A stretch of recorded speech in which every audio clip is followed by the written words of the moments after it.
You have probably heard the number, 10,000 steps a day. It appears on fitness trackers, in doctors' offices, in government health guidelines, in every conversation about getting more active.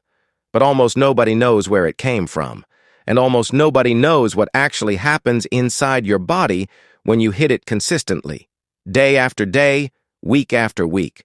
The origin of the 10,000 step target has nothing to do with science. In 1964, a Japanese company marketed a pedometer called the Manpo-K, which translates roughly to 10,000 step meter. The number was chosen because the Japanese character for 10,000 resembles a person walking.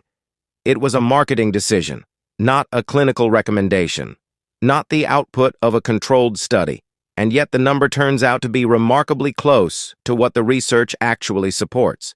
Not because 10,000 is magic, but because what happens to a body that walks 10,000 steps every day is genuinely, measurably, profoundly different from what happens to a body that does not.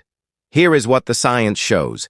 10,000 steps is approximately 8 kilometers or 5 miles, depending on your stride length. At a moderate pace, most people cover this distance in roughly 80 to 100 minutes. That does not need to happen all at once. The research is consistent on this point. The benefits accumulate across the day. 3 walks of 30 minutes produce essentially the same physiological effects as one continuous walk of 90 minutes. The first system that responds is the cardiovascular system. Every time you walk, your muscles demand more oxygen. Your heart rate rises to meet that demand. Your cardiac output, the volume of blood your heart pumps per minute, increases. Over weeks and months of consistent daily walking, your heart adapts.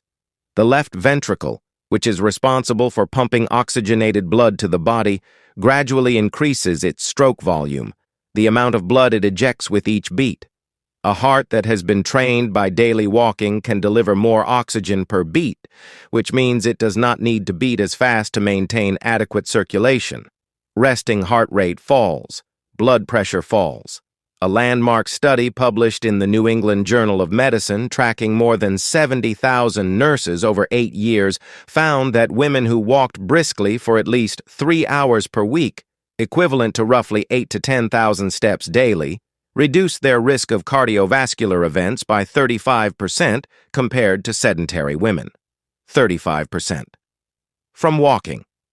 The mechanism is not just the heart getting stronger, it is the blood vessels themselves changing. Walking stimulates the release of a molecule called nitric oxide from the inner lining of blood vessel walls, the endothelium. Nitric oxide causes the smooth muscle surrounding the vessel to relax, which widens the vessel and reduces resistance to blood flow. This vasodilation response, repeated consistently over time, results in blood vessels that are more elastic, more responsive, and less prone to the stiffening that underlies most cardiovascular disease. Walking is, in a very literal sense, keeping your arteries younger. The second system that transforms is metabolic. Skeletal muscle is the primary site of glucose disposal in the human body. When muscle contracts during walking, it activates a protein called GLUT4, a glucose transporter, and pulls glucose out of the bloodstream independently of insulin. This is significant, because in the early stages of type 2 diabetes and insulin resistance, the insulin signaling pathway begins to malfunction, but the pathway that walking activates, the AMPK pathway, bypasses the insulin problem entirely. Walking lowers blood sugar through a completely separate mechanism.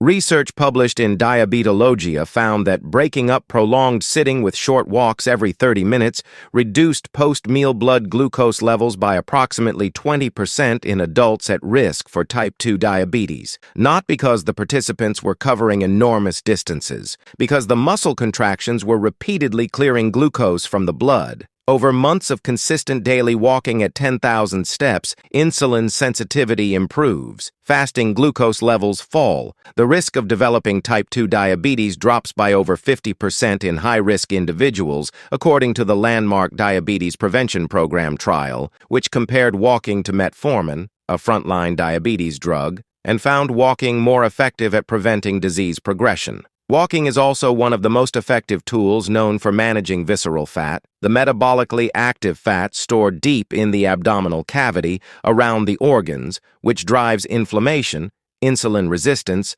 and cardiovascular risk. A study in the Journal of Obesity found that daily walking reduced visceral fat by 7% over 12 weeks without dietary changes. The subcutaneous fat visible under the skin was largely unchanged. The dangerous fat around the organs was the first to go. The third transformation happens in the brain. Walking increases cerebral blood flow. It triggers the release of brain-derived neurotrophic factor, BDNF, a protein sometimes called fertilizer for the brain. BDNF promotes the growth of new neurons, strengthens synaptic connections, and protects existing neurons from damage. The hippocampus, the brain region most critical for memory formation and spatial navigation, is one of the primary sites where BDNF acts. A study by Kirk Erickson at the University of Pittsburgh demonstrated that adults who walked for 40 minutes 3 times per week showed measurable increases in hippocampal volume after 1 year. In a control group that only did stretching, hippocampal volume shrank, as it typically does with aging. Walking did not just slow the loss, it reversed it.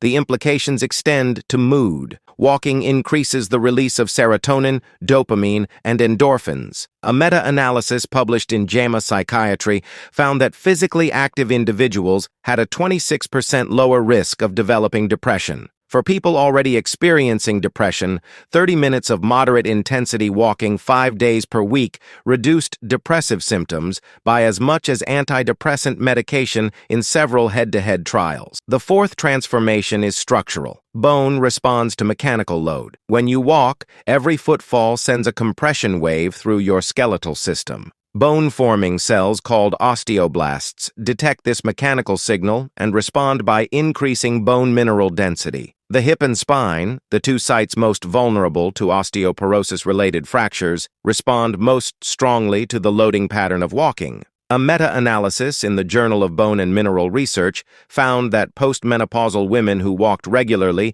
had significantly higher bone mineral density at the hip than sedentary controls. Walking also loads and lubricates cartilage, the tissue that cushions joints. Unlike most tissues, cartilage has no direct blood supply. It receives nutrients through compression and release, the squeezing and decompression that happens with each step. A joint that does not move is a joint that is being slowly starved of nutrients. Regular walking is not wearing your cartilage down. It is feeding it. The fifth transformation is longevity itself. A Harvard study tracking more than 16,000 women with an average age of 72 found that those who walked approximately 4,400 steps per day had 17% lower mortality than those who walked only 2,700 steps. Mortality continued to decrease with increasing step counts up to approximately 7,500 steps, after which benefits plateaued. Another study tracking over 15,000 individuals found that each additional 1,000 steps per day was associated with a 15% reduction in all-cause mortality. 10,000 is not the precise magic number. What the research shows is a dose-response relationship. More steps, up to a point, means meaningfully longer life. The body that walks 10,000 steps every day is a physiologically different body than one that does not. Its heart ejects more blood per beat. Its arteries are more elastic. Its blood sugar is better controlled. Its visceral fat is lower. Its brain is measurably larger in regions critical for memory. Its bones are denser. Its joints are better nourished. None of this requires speed. None of it requires special equipment. None of it requires a gym membership or a training plan or a particular time of day.